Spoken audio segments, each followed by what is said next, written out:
करा मस्ती धमाल, खाला दंगा खुशाल, झाली थंड आता मधली सुट्टी. घोरातून ये समोर दडलेले एक पोर, पाहिजे तयास मधली सुट्टी.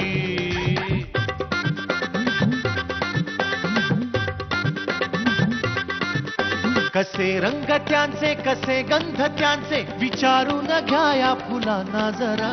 नको सारखी शिस्त आणि पहारे, मुलांना ती द्या ना मुलांना जरा.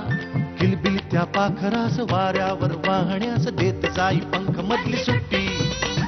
घोरातून ये समोर दडले एक पोर, पाहिजे तयास मधली सुट्टी. मधली सुट्टी. नमस्कार. आजच्या मधली सुट्टीमध्ये मी सलील कुलकर्णी तुमच्या सगळ्यांचं अत्यंत मनापासून स्वागत करतो. आज मी तुम्हाला घेऊन आलोय वाईमध्ये. वाई म्हणजे ऐतिहासिक दृष्टीने अत्यंत महत्वाची जागा. इथून अगदी काही अंतरावरच अफजल खानाने आपला तळ ठोकला होता. नाना फडणवीसही इथपासून अगदी जवळच्या गावातले.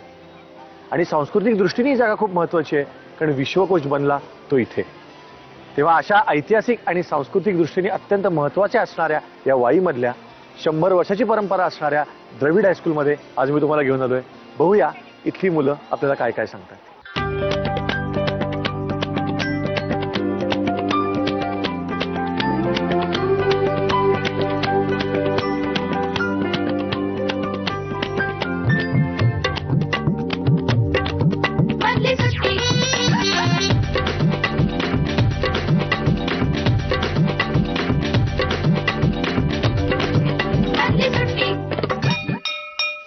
मधली सुट्टीच्या निमित्ताने प्रत्येक शाळेत गेल्यानंतर असं वाटतं काही मुलं निवडावीत आणि या रत्नांना आपण काहीतरी सांगावं शिकवावं, पण होतं उलटच.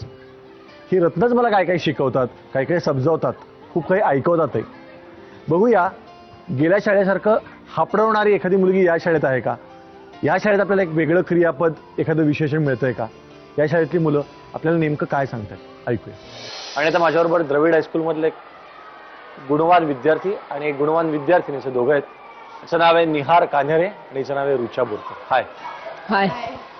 तुम्हाला एक सांग, कान्हेरे आडनाव म्हणजे ते जे आपले क्रांतिकारक होते किंवा शिवाजी महाराजांचे सरदार होते, असे मोठी मोठी घराणे आहेत कान्हेरेंची. हो. तू कोणाचा वंश? अनंत लक्ष्मण कान्हेरे, ज्यांनी जॅक्सनचा खून केला त्यांच्या. क्रांतिकारक. हा, क्रांतिकारक. त्यांच्या आम्ही पिढी. क्या बात आहे. तुला नमस्कार करायला पाहिजे. हो नाही का, क्रांतिकारकाच्या वंशातलं तू आहेस म्हणलं. मग तू काय करतोस की नाही समाजासाठी?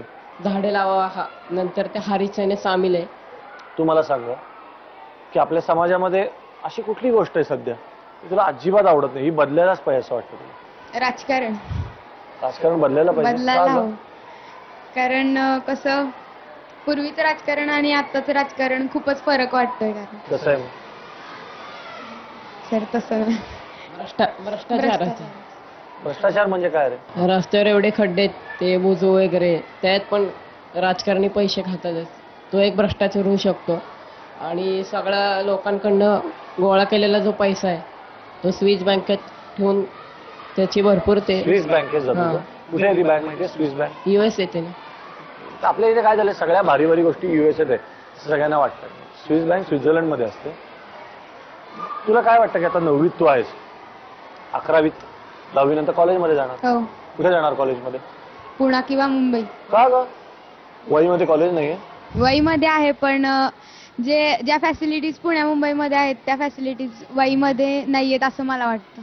मग वाई कुठल्या दृष्टीने चांगलं आहे असं वाटतं तुम्हाला जास्त? पर्यटन स्थळाच्या दृष्टीनं वाई हे चांगलं वाटतं. खूप वेगवेगळे पर्यटक दिसतात ना इथे. आसपास पिक्चरची शूटिंग पण खूप होतं. भरपूर. कुठल्या कुठल्या पिक्चर माहिती तुला झालं? सिंगम, बोल बच्चन. तू बघितलंस का कुठल्या हिरोला? बघितले. कोणाला? बोल बच्चन वेस, अभिषेक बच्चन आणि सचिन खेडेकर, सोनाक्षी सिन्हा, सलमान खान, आमिर खान, अजय देवगण. आणि तुम्हाला पण बघितलं की. कसं बरं मला सांगा की तू मला सांगा निहार, तुझा काय प्लॅन आहे आता? काय शिकणार, काय करणार पुढे? माझं एम म्हणलं तर 10वी नंतर डिप्लोमा करून ऑटोमोबाईल इंजिनियरला जाणार आहे. कारण मला त्यात भरपूर रस आहे. कार मॅन्युफॅक्चरिंग, डिझाईन्स, त्यात मला भरपूर इंटरेस्ट आहे. बरं वाईला इकडे पाचगणी, पुढे महाबळेश्वर, एकदम पर्यटन जोरदार असतं. हो की नाही? सुट्ट्या लागल्या की इकडे तुम्हाला रस्त्यावर म्हणजे गार्डन. त्याचा काही त्रास होतो तुम्हाला इथल्या वाईमधल्या हो, लोकांना? भरपूर प्रदूषण भरपूर आहे. प्रदूषण किंवा काही काही वेळेला खूप ट्रॅफिक होतं. पर्यटकांनी येऊन देतो, पण त्यांनी जो कचरा वगैरे करतात भरपूर तिथे, बाटल्या प्लास्टिकची रेपर्स वगैरे टाकतात, तसं टाकलं नाही पाहिजे तेवढंच, कारण त्यामुळे प्रदूषण खूप होतं.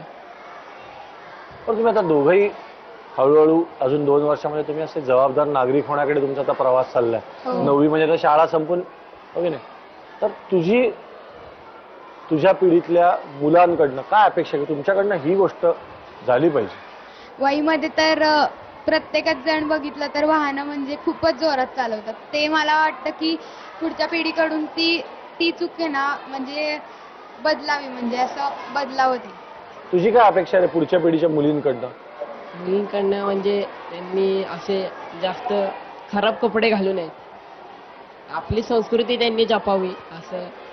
आजकाल मुलांना बहुतेक उत्तर द्यायचं पण गाईड असतं, ते गाईड मधलीच उत्तरं देतात. मी देशासाठी करीन, समाजासाठी करीन. मला असं वाटतं अशी उत्तरं देता देता तरी किमान याच्यातलं एक वाक्य मनात राहिलं आणि त्यांनी खरंच केलं तर आपल्या जागा जपल्या जातील, इतिहास जपला जाईल आणि वाईसारख्या जागा जपल्या जातील. 7वीतला अनिकेत आणि 9वीतला अथर्व तर माझ्याबरोबर आहे. बघूया यांना काय काय सांगायचं. हाय, कसे आहात तुम्ही दोघं? तुमचा काय प्लॅन आहे? मग तू कोण होणार आहेस मोठेपणी? मला असं वाटतं तू हिरो हो. मला सिव्हिल इंजिनिअरिंग करायचं. अरे मी हिरो म्हणून तर सिव्हिल इंजिनियरचं काय म्हणतोस? कुठे तू बिल्डिंग ते सगळे काढणार चित्र आणि मग बिल्डिंग बांधण्यापेक्षा किती छान, हा इतकी छान स्माईल तुझी. तू काय नाही काम करत पिक्चर मध्ये, नाटकात, बिटकात?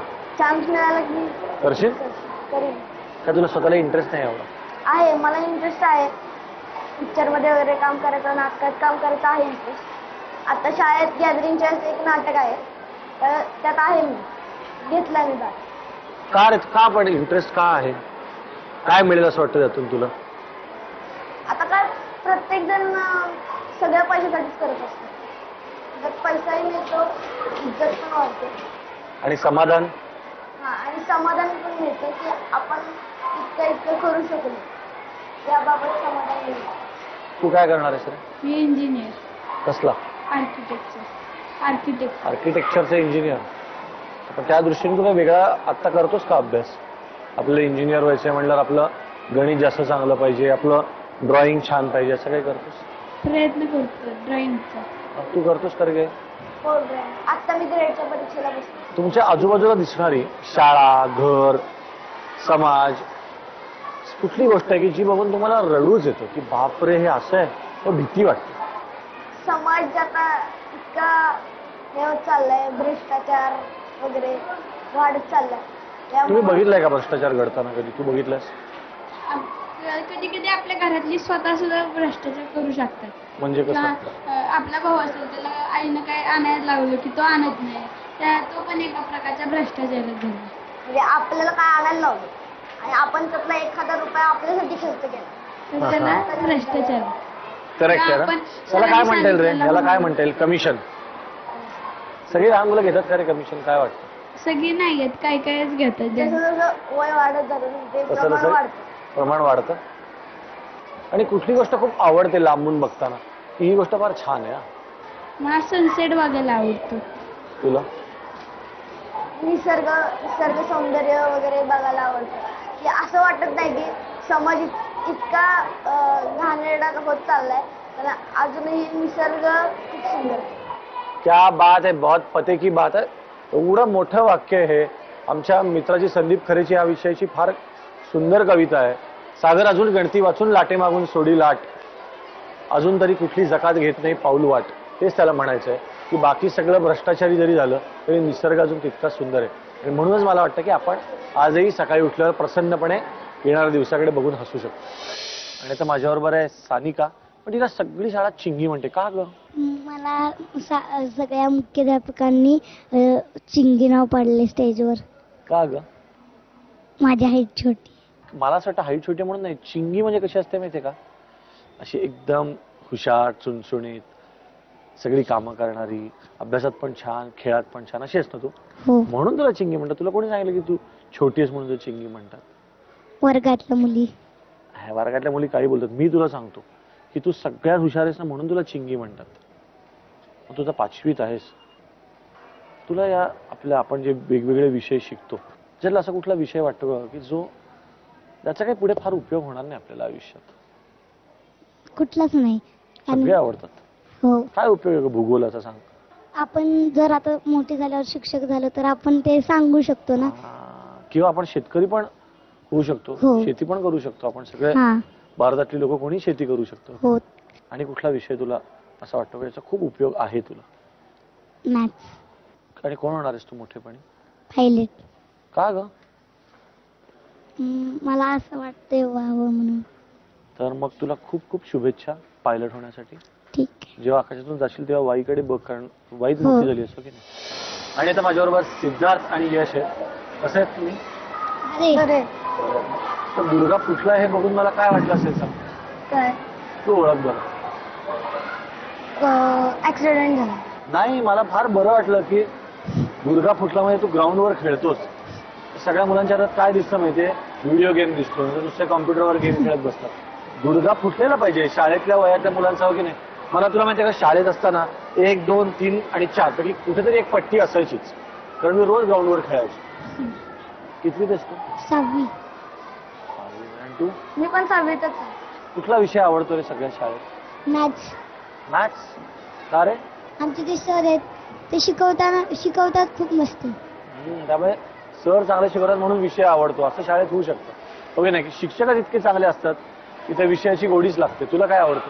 मला तसंही सगळे विषय आवडतात, पण मला सायन्स जास्तीत जास्त आवडतं. मग तू मोठेपणी काय करणार? मला सिव्हिल इंजिनियर व्हायचं, पण मला संगीताचा पण छंद आहे. मग मी संगीताच्या परीक्षा वगैरे पण देणार आहे. हो. माझ्या वडिलांनी आत्ताच 21 नोव्हेंबरला माझा वाढदिवस होता ना, म्हणून मला पेटी घेतली. पेटी गिफ्ट दिली ना तुला, मग तुझं भलं होणार, लक्षात ठेव. सगळ्यात तुझं आवडतं गाणं कुठलं? मराठी, हिंदी? गाणी भरपूर आवडतात मला. एक सांग मला कुठलं तरी. देवाश्री गणेश. तुला? मला चम्मक चल्लू रावणमधलं. एक जोडी बघा, देवाश्री गणेश आवडतं, एकाला छम्मक छल्लू आवडतं. तुमच्या आजूबाजूला दिसणारी कुठली गोष्ट आहे की जी गेले 1 वर्षात सगळ्यात लक्षात राहिली? कुठल्याही कारणाने, चांगल्या, वाईट, भीतीने, आनंदाने, पण ती लक्षात राहिली की हा प्रसंग मी कधी विसरणार नाही? आमच्या घराच्या इथं एका कुत्रीने ना पिल्लं 4 अशी पिल्लं जन्माला घातली होती. तर दुसरी कुत्री आहे ना, तर तिने काय माहित का, पण त्या पिल्लांना मारूनच टाकलं. आणि तेव्हा मीच तिथं होतो, तर ती एकदम माझ्या अंगावर पण भुंकायला लागली. तुला? मला आमच्या इथं तर आठवत नाही, पण एक गावी झालेला प्रसंग आहे. आम्ही मुलं खेळत होतो आणि एक मुलगा आहे, त्याच्या घरी कोंबडीची छोटी पिल्लं आहेत आणि ती खेळत होती. अशी एक छोटंसं मैदान होतं, ती पिल्लं त्याच्यात खेळत होती आणि वरनं एक अचानक घारीने बघितलं त्यांना खेळताना. तर आहे ना, ती घार आली अशी खाली, पाय न टेकवता तिने आहे ना त्या एका पिल्लाला उचलून नेलं. बापरे. उचलूनच नाही, आम्ही किती मारायचा प्रयत्न, पण ती खूप वर गेली आणि डोंगरात. किती दिवस झाले हे घडून? खूप दिवस. मी 4थीत होतो. हे तुझ्या बाबतीत घडून किती दिवस झाले तू बघितलं त्याला? 1.5 महिना. याचा अर्थ असा होतो, खूप दिवसामध्ये जी लक्षात राहते गोष्ट, ती एखादी भीतीची गोष्ट लक्षात राहते. कारण आपल्या बाजूला कदाचित असं वातावरण आता आहे की कोणीतरी येऊन कोणावर तरी झडप घालणं, ही गोष्ट माणसामध्ये इतकी दिसते की लहान मुलांच्या मनावर हे जास्त बिंबलं जातं. त्यांनाही पटकन आनंदी प्रसंग आठवत नाही, हा टेन्शनचा प्रसंग आठवतो. ही गोष्ट आपल्यासाठी विचार करण्यासाठी. कितवीत आहेस का तू? पहिली. हो. आणि नाव काय तुझं? प्रसिद्धी. प्रसिद्धी म्हणजे काय ग? प्रसिद्धी म्हणजे सगळ्यांना माहीत होणं, हो ना? मग तू मोठी झाल्यावर कोण होणार आहेस? किरण बेदी. किरण बेदी होणार आहेस? मस्त. आणि काय करणार? म्हणजे पोलीस होणार तू? आणि काय करणार? कोणाला पकडणार? सगळ्यांना. सगळ्यांना कशाला? मला कशाला पकडणार? सगळ्यांना म्हणजे चोरांना ना फक्त? नक्की ना? तू मला सांगतो, आता पहिलीत आहेस ना तू? मॉन्टेसरीत कुठल्या शाळेत होतीस? पहिली ह्या शाळेत होती. हो. मग तुला मॉन्टेसरीतनं पहिली झाल्यावर खूप अभ्यास आहे का ग आता? होमवर्क देतात. होमवर्क देतात? होमवर्क झाल्यावर मी सगळं रीडिंग लर्निंग करते. बापरे, तुला कंटाळा नाही येत अभ्यासाचा? पहिलं रीडिंग लर्निंग करते, नंतर झोप. मज्जा येते अभ्यासाला? मला वाटतं हे उत्तर पहिलीच असतं की मला अभ्यासाला मज्जा येते, कारण तेव्हा सगळ्यांना नुकतंच लिहायला शिकवलं जातं, वाचायला शिकवलं जातं. एकदा का दुसरी तिसरीत गेली की मग होमवर्क, बापरे असं होतं, माहितीये तुला? तर तू अशी छान प्रसिद्धी मिळव आणि छान मोठी किरण बेदी हो आणि आम्हाला सगळ्यांना मदत कर. हा, थँक्यू.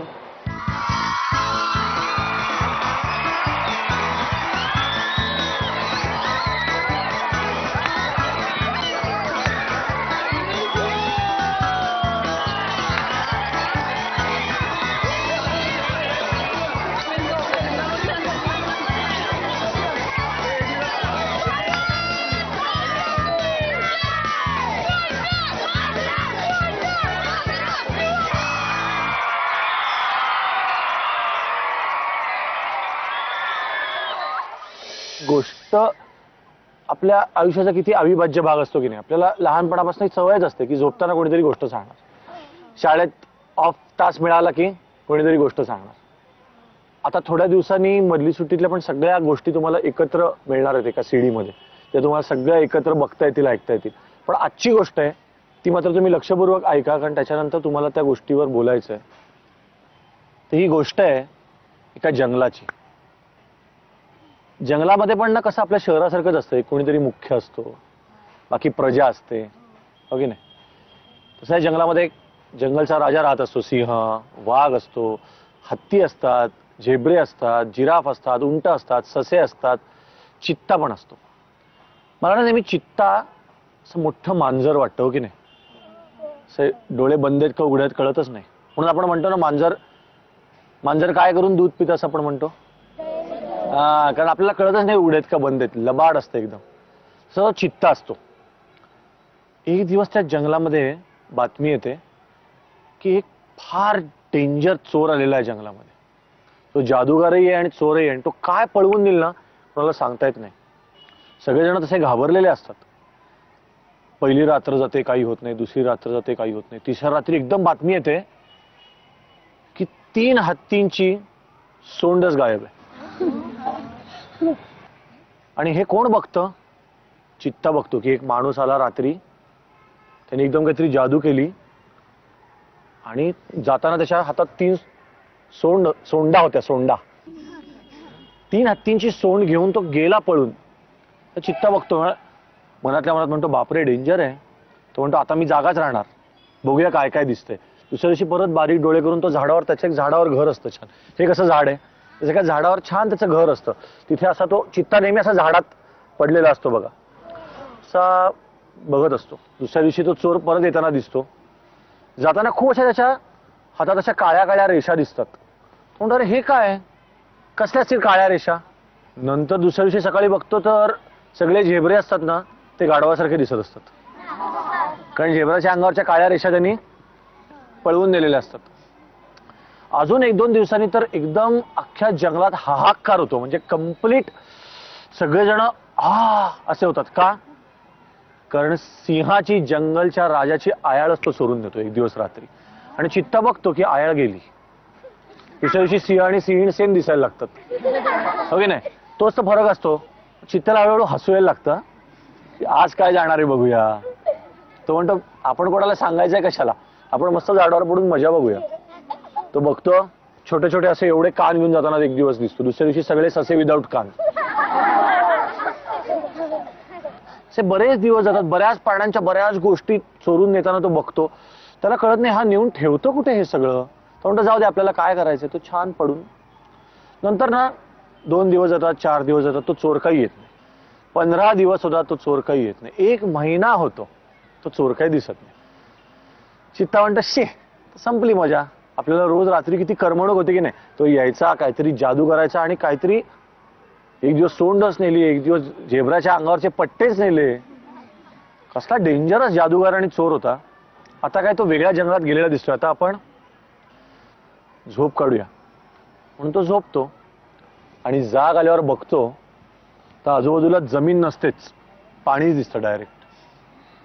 एवढा वेडा होतो की बापरे काय झालं. झाडावर तर असतो तो.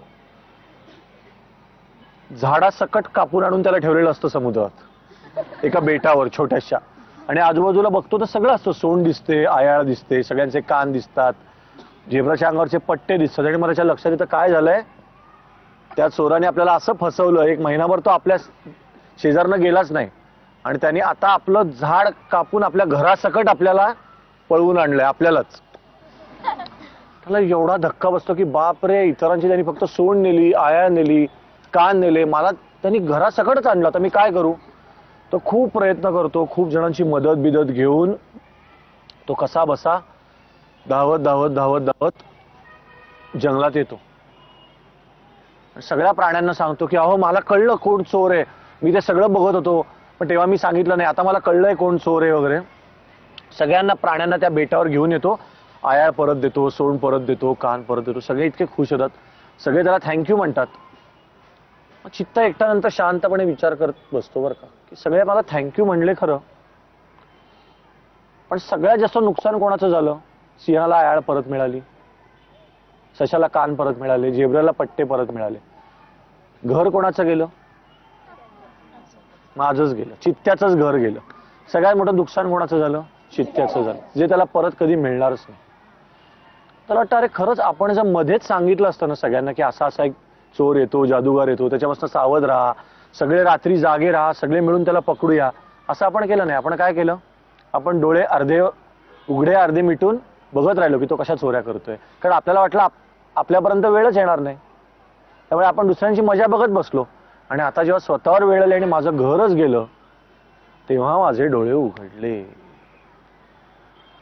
तर ही गोष्ट मी तुम्हाला का सांगितली, कारण हे सगळं आपल्या आसपास घडत असतं. एकदम वरच्या मजल्यावरचा माणूस असतो, 5व्या मजल्यावर, खाली जेव्हा दंगल सुरू होते, रस्त्यावर मारामारी सुरू होते, तो काय म्हणतो, गॅलरीतनं बघूया. कशाला खाली जा, फारात फार काय करतो, खिडक्या लावून घेतो. पण नेमकं एक खालचा दगड 5व्या मजल्यावर डायरेक्ट आला आणि डोक्यात बसलं तर सगळ्यात जास्त नुकसान कोणाचं होईल, त्याचंच. त्यामुळे दुसऱ्याला अडचण आल्यावर आपण मदत करायला नाही गेलो, आपण जर शांत राहिलो तर कदाचित सगळ्यात मोठ्या अडचणीत आपणच सापडू शकतो, हो की नाही. आता शाळेच्या लेवलला पण असे प्रसंग घडतात. कोण सांगेल मला की हा हे ह्या गोष्टीच्या फार जवळ आहे, की आमच्या वर्गात एकदा असं झालं आणि हे मला या गोष्टीचं जवळ वाटतं. कोण सांगेल. ग्राउंडवर कबड्डीच्या स्पर्धा चालू होत्या आणि 10वीतली मुलं ना काही मुलांना टपल्या मारत होती अशी, आणि मी दुसऱ्या साईडला उभा होतो. तर मी सांगितलं नाही, मी फक्त बघत बसलो आणि त्याच्या दुसऱ्या दिवशी मलाच तसे टपल्या बसल्या. हो, आणि मी काहीच करू शकलो नाही. करेक्ट. अजून कोण बोलेल. सर बरेचदा आमच्या शाळेत आंतरशालीय कबड्डी मॅचेस असतात ना, मग त्यावेळी मॅचेस झाल्या आणि मॅचेस मध्ये कसं सगळे जोशात असतात एकदम, आणि मॅच हरली की मग नेहमीच असं भांडणं होतात, काही काही जणांची चिडवाचिडवी असती. मग भांडणं झाली तेव्हा मध्येच पडलो नाही मी हसायला लागलो जोरात. तर सगळे भांडणं करत होते, मग ती भांडणं मिटली आणि नंतर मग सगळे वर्गातली मुले परत आले आणि म्हणली तू काय आमचा मित्र नाहीच, असं तसं म्हणायला लागली. आणि मग त्यावेळी मला खूप वाईट वाटायला लागलं की आपण ह्यांना मदत केली पाहिजे होती, नाहीतर आपल्याला असा प्रसंग आलाच नसता. तो हसत राहिला असता आणि त्यांची मारामारी बघत. जे दुसरा घसरून पडल्यावर हसतो ना, तो नक्की पुढच्या वळणावर त्याच्याच पायाखाली केळीचं साल येतो, हो की नाही. चला इकडे ते कोण बोलणार इथे. एकदा मी शाळेत येत होते तेव्हा दोन मुलं चिंचेच्या झाडावर चढण्यासाठी म्हणजे चिंचा काढण्यासाठी चढत होती. एक मुलगा वर चढला आणि त्याचा पाय घसरून तो खाली पडला. तर तेव्हा दुसरा मित्र हसायला लागला. तो म्हणाला तुला काहीच येत नाही. मग तो दुसरा मुलगा होता तो म्हणला चल मी तुला दाखवतो. आणि तो वर चढला तर त्याचा फांदीत पाय अडकून तो खाली पडला. मग त्याला कळलं की आपण त्याला चिडवलं, त्यामुळे आपल्यालाच हे. करेक्ट. आता कोण बोलणार आहे. एकदा आमच्या वर्गात संस्कृतचा तास चालू होता, तर टीचरांनी आम्हाला सुभाषित म्हणायला लावलेलं. आम्ही सगळे खूप जोरजोरात म्हणत होतो. तर टीचर म्हणल्या कोण म्हणतंय जोरजोरात. तर आम्ही एका मुलाचं नाव घेतलं आणि टीचर म्हणल्या पुढे, आणि त्याला खूप शिक्षा दिली. मग त्याच्यानंतर लगेचच बागकामचा तास चालू झाला. मग आम्हाला सरांनी कचरा गोळा करायला लावला. तर आम्ही कचरा न गोळा करता आम्ही पायऱ्यांवर बसलो. तर तो मुलगा आला आणि म्हणला थांबा तुमच्या सरांना नाव सांगतो. मला अडकवलं, आता मी तुम्हाला अडकवतो. त्याने आमच्या सरांना नाव सांगितलं आणि सरांनी आम्हाला मग खूप शिक्षा केली. कोण बोलेल आता. अरे बापरे, आता एकदम सगळ्यांना सुचतंय. याला दे याला. ही माझ्या बरोबर घडलेली गोष्ट नाही, पण माझी आणि या पुढे बसलाय ना त्याची मारामारी चाललेली. याची? हो, ह्याची आणि माझी मारामारी चाललेली. तेव्हा आमच्या शेजारचा एक मुलगा WWF चालू आहे म्हणत होता. मग नंतर आमच्या लक्षात आलं, आम्ही दोघांनी त्याला मारून त्या दोघांनी त्याच्यावरच सगळं हे केलं. राग काढला कोणी? हा मला वाटलं ह्यानी आणि तू एकत्र मारला असेल, मग तो पोरगा शाळेत नंतर आला नसतो. जेव्हा आपल्याला याची खात्री वाटते की मला हे चालणार नाही, माझ्यावर ही वेळ आलेली नको आहे, तेव्हा इतरांनाही त्रास होताना नुसतं बघत बसू नये असं मला वाटतं. कुठेतरी त्याच्यात पडावं तरी, किंवा दुसऱ्याला जागं करावं की अरे तुझ्या बाबतीत हे होतंय. कारण आपल्यावरही ही वेळ कधीही येऊ शकते. चित्त्यासारखं आपलंही घर कधीही चोरलं जाऊ शकतं आणि कदाचित दुसऱ्यापेक्षा जास्त नुकसान आपलंच होऊ शकतं. पुन्हा एकदा मस्त गावे, हसावे, झुलावे, खुलावे, किती वाटते उतरून ओझे वयाचे चलारे, पहा कोवळे ऊन बोलावते. वर्षांचे पूल आज ओलांडून ये आल्याड, घे तुला हवीच मधली सुट्टी. थोरातून ये समोर दडलेले एक पोर, पाहिजे तयास मधली सुट्टी. वाईच्या द्रविड हायस्कूलमधल्या मुलांशी आपल्या गप्पा चालूच राहतील. पण आता मधली सुट्टीमध्ये त्या सेलिब्रिटीची वेळ आलेली आहे. आणि असा एक माझा मित्र जो रंगमंचावरून, टेलिव्हिजनवरून, चित्रपटामधून आपल्याला भेटतो, पण तो नुसता भेटत नाही, आपल्याला काहीतरी वेगळं देतो. त्या विचारातून, अभिनयातून, व्याख्यानातून सुद्धा तो आपल्याला खूप काही वेगळं सांगत असतो. असा आपल्या सगळ्यांचा आवडता अभिनेता शरद पोंक्षाज माझ्याबरोबर आहे. खूप छान वाटलं मधली सुट्टीमध्ये बघून. मला पण बरं वाटतंय. आणि आपण थेट विषयाकडे जाऊया की शाळेचे दिवस म्हणल्यावर जर पटकन हायलाईट्स आठवले तर काय काय डोळ्यासमोर येतं? शाळेतली मस्ती आठवते, कारण शाळेमध्ये अभ्यासापेक्षा जास्त मस्तीच केली. मस्तीचे अनेक प्रसंग आठवतात. कुठली शाळा होती? माझ्या ना वेगवेगळ्या शाळा झाल्या. म्हणजे 1ली ते 4थी मिरजेला मी आदर्श विद्या मंदिरमध्ये शिकलो. मग ती शाळा प्राथमिक असल्यामुळे संपली. मग 5वी पासून पुढे मिरज हायस्कूल मिरजमध्ये शिकलो. मुख्यत्वे मिरजेला? हो, मिरजेत मॅक्झिमम शालेय जीवन काढलं. पण एक विद्यार्थी म्हणून की आता शरद पोंक्षे जेव्हा आम्ही टीव्हीवर बघतो, रंगमंचावर बघतो, तर कायम एक खूप विचारी, धीरगंभीर असं व्यक्तिमत्व आम्हाला जे जाणवतं ते ऑडियन्सला, शाळेत असं असेलच असं नाही. अजिबातच नाही. मी आताही तसं नाहीच आहे ऍक्च्युली. मी फार वेगळा आहे. पण ते काय होतं, आपल्याकडे एक रोल येतात आणि ते हिट होतात. नथुरामच हिट झाला, मग देवराम हिट झाला, त्यामुळे खलनायक आणि गंभीर असेच एक शिक्का आपल्याला पटकन मारायची घाई असते ना. बरोबर. त्यामुळे मग विनोदी रोल कधी आलेच नाही.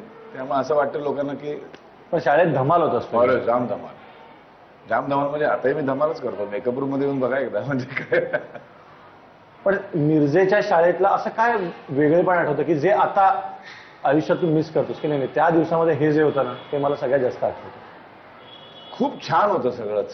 शांत, अगदी निवांत आयुष्य होतं. सगळ्यात महत्वाचं की आपली शाळेला म्हणजे मॉन्टेसरीला तर मी जायचो ना, जेरेबाईंची शाळा होती आमची. तिथे तर मी 12ची शाळा आणि 12चा म्युन्सिपाल्टीचा भोंगा वाजला की खेळाची बॅग काढायची आणि धावत जायचं, तरी शाळेत पोहोचायचो मी. क्या बात. लिटरली निवांतपणा, दुसरा शांत वगैरे नाही, निवांत सगळं आयुष्य. कसलं काही म्हणजे काही नाही. किंवा रस्त्यावरून जाताना आमच्याकडे ते खडे मीठ विकायला बायका बसायच्या मिरजेला रस्त्यावरती. तर ते खडे मिठाचे 2 तुकडे टाकायचे, पाण्याचा ग्लास आणि असं असं करायचं, खायचं, पुढे जायचं. हे इम्पॉसिबल आहे आता. नक्कीच.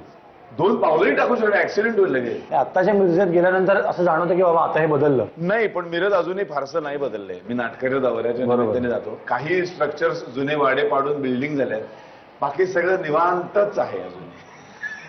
क्या बात आहे. चांगल्या अर्थाने पण ते निवांत आहे. बरं असतं की का सगळ्यांनी मुंबईसारखं धावलं पाहिजे असं अजिबातच नाही. रादर माझा व्यवसाय अभिनेता असल्यामुळे मला मुंबई सोडता येत नाही. मला आवडेल असं कुठेतरी जाणार राहायला. शांत. शिक्षक कुठले असे आठवतात अगदी ज्यांचं एक वैशिष्ट्य? म्हणजे आपटे गुरुजी म्हणून एक होते, फारच स्ट्रिक्ट होते. म्हणजे लिटरली माझी फाटायची ते वर्गात आल्यानंतर.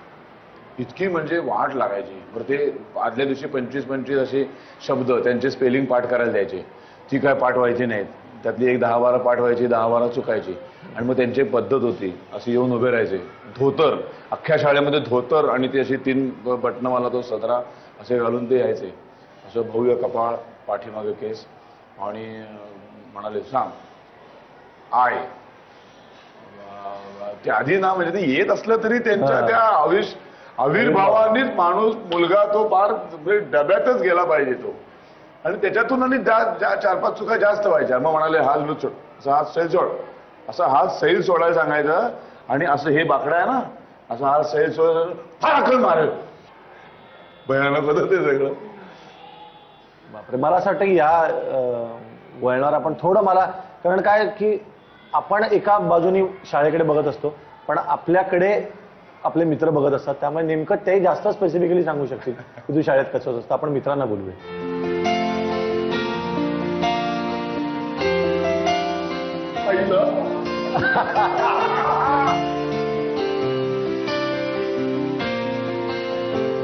काही मित्र येणं अपेक्षित होतं, पण जे अनपेक्षित आले त्याच्यानंतर जो चेहरा झाला सगळ्यांचाच, तो बघायला मला खूप मजा आली. आणि हीच मधली सुट्टीमधली मजा आहे असं मला वाटतं. तर आधी आपण या सगळ्यांची ओळख करून देऊया आपल्या ऑडियन्सला. संजय दामणगावकर, आनंद कुलकर्णी, नंतर राजेश बागलकोटे, योगेश देवधर, किशोर पटवर्धन. नमस्कार, सगळ्यांचं खूप मनापासून स्वागत आहे. आता मला मी विचारत होतो की शरदला की एक आताची त्याची जी इमेज आहे ना, गंभीर विचार करून प्रत्येक वाक्य असं मांडणारी व्यक्ती, शाळेमध्ये असताना नेमकं तुम्ही कोणी येतात म्हणजे the topic is open for discussion, तर तुम्ही म्हणजे हे घ्या आणि बोला. आजची इमेज आणि शाळेतली इमेज जमीन आसमानाचा फरक आहे. नक्कीच. शरद शाळेत असताना गंभीर वगैरे नाही, उलट त्याच्या उलट होतं नेमकं. म्हणजे बाळूचं म्हणता येणार नाही, पण प्रत्येक गोष्टीत नुसतं चेष्टा करणं एकमेकांची, अशा स्वरूपाचं नेचर होतं त्याचं. धमाल. हा, एकदम धमाल. खुशाल चेंडू. खुशाल चेंडू म्हणजे फक्त खुशाल चेंडू. शाळेत ऍक्च्युली अभ्यास हा महत्वाचा असतो. महत्वाचा अभ्यास सोडून आम्ही सगळं काही करायचं. पण एक बरं मला एक फार वेगळा की आपल्याला काही जणांचे आवाज आपल्या फार कानात राहतात. तर जसं की त्यात एक शरदच्या आवाजाचं एक कॅरेक्टर आहे की जे कायम त्याच्या प्रत्येक कॅरेक्टरमध्ये की हा आवाज कोणी ओळखेल. त्याचा नाजूक आवाज ऐकले तुम्हीच आहात सगळे. इनफॅक्ट कंठ फुटायच्या आधी म्हणजे हा अतिशय चांगला प्रश्न आहे की शरदचा कंठ फुटायच्या आधी आम्ही निश्चितच ऐकलेला आहे त्याचा. नाजूक आवाजाचा शरद पंक्ष पण तुम्ही ऐकलेला आहे असं म्हणतात. आणि शरदचा आजीच्या बद्दलचा जो काही एक स्पेशल टोन होता, कारण हा आजीकडे राहिलेला होता शालेय शिक्षणात, त्यामुळं आजीशी बोलताना त्या प्रकारे जो काय हळुवारपणा त्याच्या बोलण्यात यायचा. आई वडील मुंबईत दोघेही नोकरी करत होते. त्यावेळेला असं ना ते बेबी सिटिंग वगैरे असला काही प्रकार नव्हता. आणि घर खूप मोठं होतं, मिरजेला हवा छान, शाळा छान, खूप मोठं घर. आजोबा म्हणाले माझ्याकडे ठेव, त्यामुळे मी तिथे राहिलो. शरदला आम्ही खूप लहानपणापासून बघतो. त्यांचं कुटुंब अत्यंत गरिबीतलं, म्हणजे इतकी गरिबी होती. आणि आजीला जवळजवळ म्हणजे माझ्यावरती सगळे एकत्रच राहायचे छोटे त्या दत्त मंदिरच्या शेजारी. शरदला आई शरदची म्हणजे आम्ही आजीच समजायचो. कितीतरी दिवसानंतर कळलं की शरदची आई मुंबईत असते. वडील भिक्षुकी करायचे आणि खूप गरिबीची परिस्थिती. त्याची एक मावशी होती, ती 3-1 वर्षांनी मोठी असेल. आम्ही तिला ह्याची बहीण समजायचो लहानपणी. आणि घरामध्ये इतकं गरिबीचं वातावरण असताना देखील आम्हाला कधीही गरिबी जाणवली नाही. सतत हसणं, खेळणं, दंगा मस्ती यांच्या घरी जबरदस्त आहे. हा फार आणि इतका कुटुंब वत्सल आहे हा की कधीही मिरजेला तो आला की आजीच्या घरी मुक्काम केल्याशिवाय मला तरी आठवत नाही शरद परत गेलेला. आपण ऐका, मला खरंच खूप आवडेल. छान आजोबांची एक फार म्हणजे काय शिकलो मी त्यांच्याकडनं ना, मला खरूच झाली होती. आता हा प्रकार हल्ली बंद झालाय. खरूज होणं म्हणजे ना असे संपूर्ण अंगावर फोड येतात आणि ते पिकतात आणि पू वगैरे, म्हणजे इतकं भीषण असतं ते सगळं. तर ते साधारण लहानपणात कांजिण्या येणे, खरूज येणे असे प्रकार करतात. तर मला खरूज आलेली मला आठवते. आणि मी आजोबांच्या बाजूला कायम झोपायचो.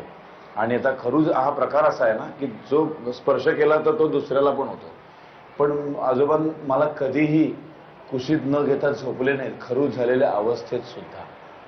त्यांनाही खरूज झाली माझ्यामुळे, पण तरीही त्यांनी मला कधीही लांब झोपायला दिलं नाही. एकच आजी सांगायची, अरे निदान बरा होईपर्यंत तरी जरा बाजूला ठेवा. ते म्हणायचे नाही, आईबाप त्या पोराचे आईबाप लांब असतात ग, त्याला असं नको वाटायला ना असुरक्षित, असू दे मला होईल ना, करू घेऊन औषध काय झालं. मला नेहमी जेवायला बसल्यानंतर आमच्याकडे कसं आहे ना, श्रीखंड हे मी वर्षातून एकदा बघायचो. पुरण आता कसं आहे ना, म्हणजे सगळे दुकानं अशी विकायला बसलेलीच आहेत कुठल्याही काळात, त्यामुळे मजा गेली त्याची सगळी. खरंय, फक्त पाहिलेलं श्रीखंड. आणि मग ते इतकं असायचं वर्षातून एकदा की पुन्हा श्रीखंडाकडे बघितलं तरी आमच्याकडे मनात अशी हाव निर्माण नाही झाली पाहिजे. इतकं ते पोट फुटेस्तवर खायचं. पुरणपोळी एकदाच व्हायची पण ती पोट फुटेस्तवर. आता नाही, रोज रोज सारखं खवखवलेले असतात, कधी तृप्तीची ढेकरच येत नाही हल्ली मुलांना. असं नाही झालं कधीच नाही. आणि मग ते श्रीखंडाच्या वाट्या वगैरे, तेव्हा मला आजोबा नाही म्हणायचे, बंड्या खा, हागवण लागली तर डॉक्टरांकडे जाऊ, पण आता खाऊन घे. अक्षरशः म्हणजे हाच शब्द ते वापरायचे. एक मला आता सहज वाटलं की वेगवेगळ्या वयोगटाच्या भूमिका तू केल्यास, की आता अगदी याच्या 5-7 वर्षापूर्वी पण तू आजोबांची किंवा अशी भूमिका वयस्कर माणसाची, 60 वर्षाचा देवराम खंडाकडे. एक्झॅक्टली. याच्यात कुठेतरी हा सगळ्या वातावरणाचा पण उपयोग होतो की ते तो एक लहेज असतो बोलण्याचा, बॉडी लँग्वेज असते. जे आता जसं वाक्य होतं ना की बंड्या खाऊन घे, हे मला इथे कुठेतरी जाणवलं की कुठेतरी अभिनयात पण ह्या सगळ्या छोट्या छोट्या ऑब्झर्वेशनचा उपयोग. आदर्श विद्या मंदिरचं गॅदरिंग होतं आणि पहिलीच भूमिका आयुष्यातली त्या गॅदरिंग मध्ये केली ती म्हाताऱ्या माणसाची. तेव्हा मला माहित नव्हतं की पुढे मला खूप तरुणपणात खूप म्हातारे करावे लागणार आहे. कदाचित ती सुरुवात असेल. शरदची माझी आठवण, पुण्यात मी आलेलो होतो नोकरी करता आणि शरद बेस्टमध्ये धडपडत होता आणि तो नाटकांच्या चळवळीत शिरलेला होता. एवढीच न्यूज आजीकडनं कळली होती. आणि त्यानंतर अचानक एक दिवशी त्याच्या आजीचा निरोप आला मिरजेत की त्याचं पुण्यात बालगंधर्वाला नाटक आहे, तक्षक याग नावाचं. आणि मी ते नाटक बघायला आवर्जून गेलो तिथे. आणि तेव्हा मला जी चुणूक दिसली शरदच्या अभिनयातली, तेव्हाच मला एक क्लिक झालेलं होतं की हा पुढं मराठी रंगभूमी आणि मराठी चित्रपटात नक्की झळकणार. तुम्ही मगाशी आम्हाला शाळेतल्या सरांचं सांगितलं की ते असे आपटायचे हात, पण तुम्ही तुमच्या खोड्या नाही सांगितलं, कारण मिरजेच्या काहीतरी स्पेशल खोड्या असणार. मला काहीतरी एक तर पश्चिम महाराष्ट्र, त्यात कोल्हापूर, सांगली, मिरज, म्हणजे काहीतरी वेगळ्या खोड्या असतात तिकडच्या लोकांच्या. शाळेला दत्त मंदिरापासून जायचं, मैदान दत्त मंदिराच्या शेजारीच शरदचं म्हणजे आजीचं घर. जाताना बाजूला तिथे टांग्यांचा स्टॉप होता आणि तसं आणखीन पुढे कॉर्नरला गेलं की एक टांग्यांचा स्टॉप असायचा. शाळेतनं येताना हमखास त्या टांग्याच्या पुढे जो घोडा असायचा त्याच्या डोक्यावरती असं तुरा असायचा, तुरा पिस, आणि ते रंगीत, ते रंगीत पिसं असे हळू जवळ जायचं, फटका ओढायचं आणि पळायचं ते यांच्या आजीच्या घरात बसायचं आणि ती सगळी जमवायची आणि त्याचं ते असं मारायचं, डार्ट, आणि ते डार्ट बनवायचं. तो इतका नाद सगळ्यांना होता. भरपूर पिसं म्हणजे ज्याच्या असा गठ्ठा असायचा.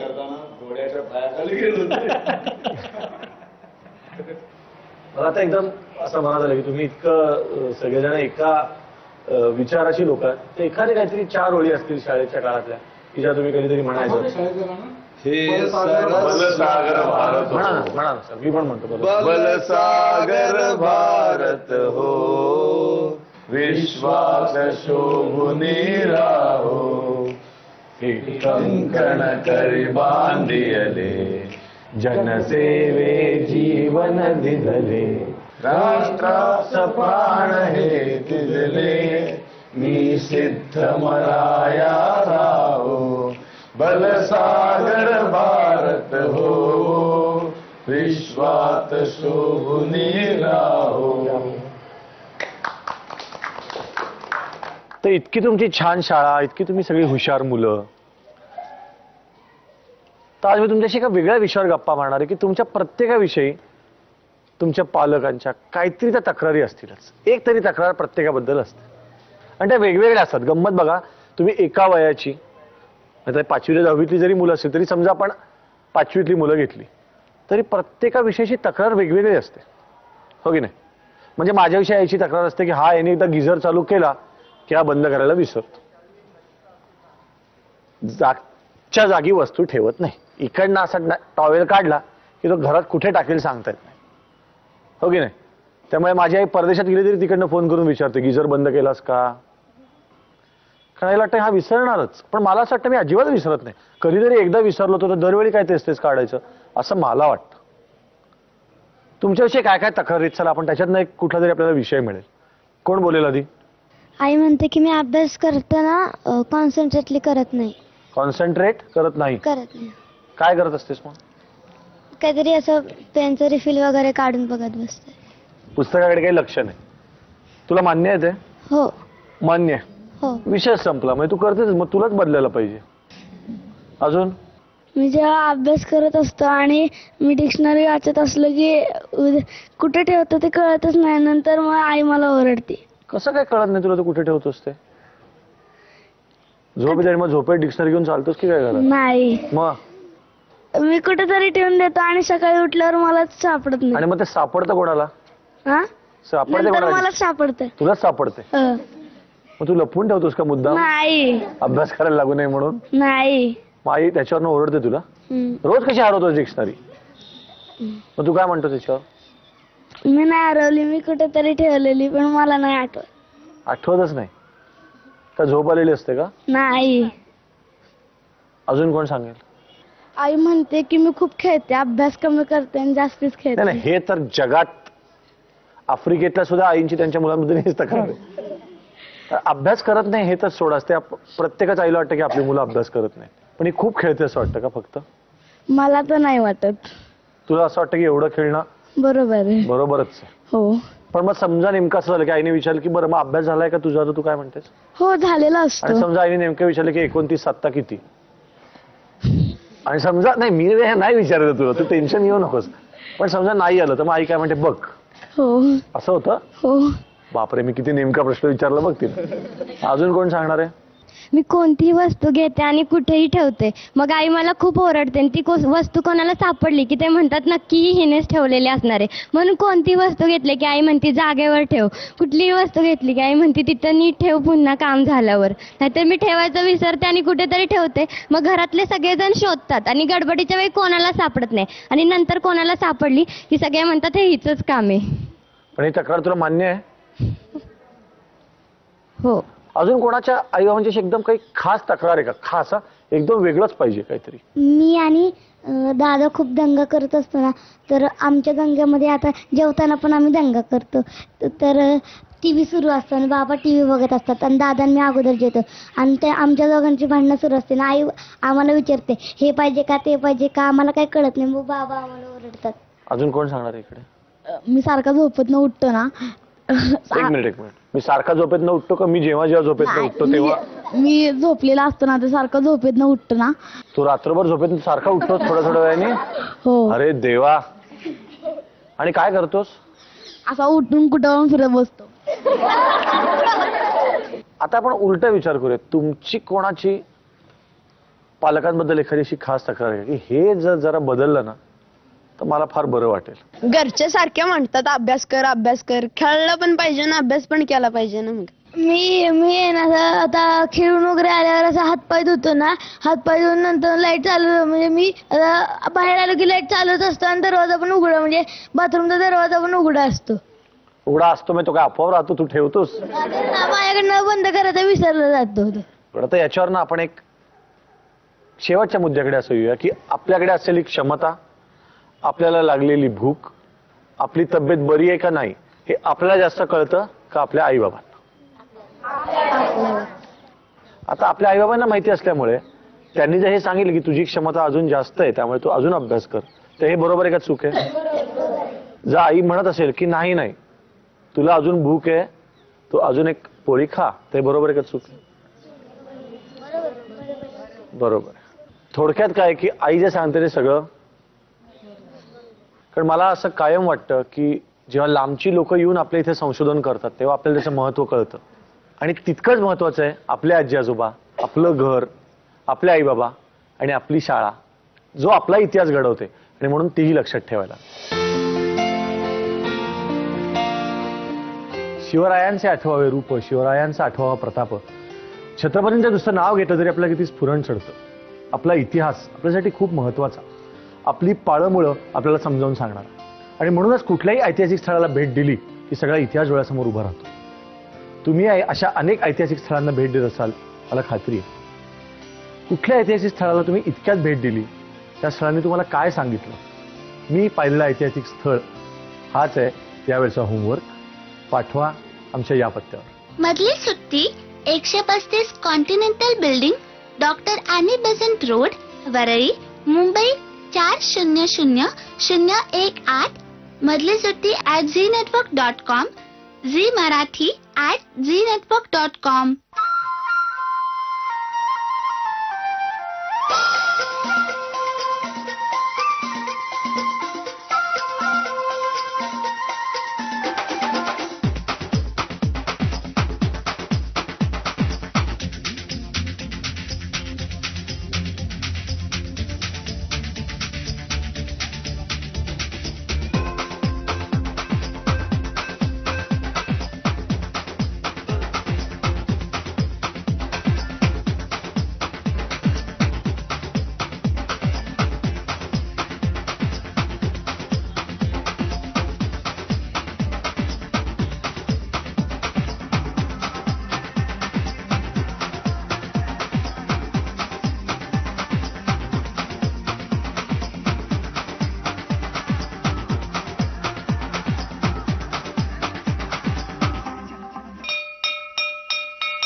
मधली सुट्टी